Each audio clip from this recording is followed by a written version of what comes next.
Hello everyone, welcome back to our channel Login Assist. In this guide video, I will show you how to ask questions on Chegg.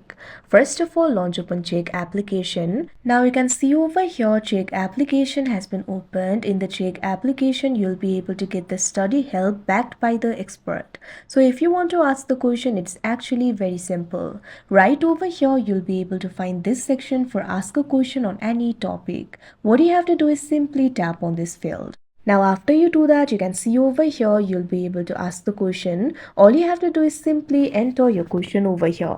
You can also click the photos or you can also upload the photos if you want. Likewise, you can also create the list. Also, you'll be able to see various mathematical equations over here. You can also use it if you want. Now after you enter the question, tap on this option, get a solution that you can see on the screen. After that, a solution will be generated for you. You'll be able to see the answer over here. If you have subscribed to Chegg Study, you'll be able to see all the answer over here. If not, you'll have to subscribe to the Chegg Study. After that only, you'll be able to see full answer. So like this, you'll be able to ask the question in Chegg. So that is how you ask question in Chegg. I hope you found this video helpful. Thank you for watching. Make sure to like, share and subscribe to our channel.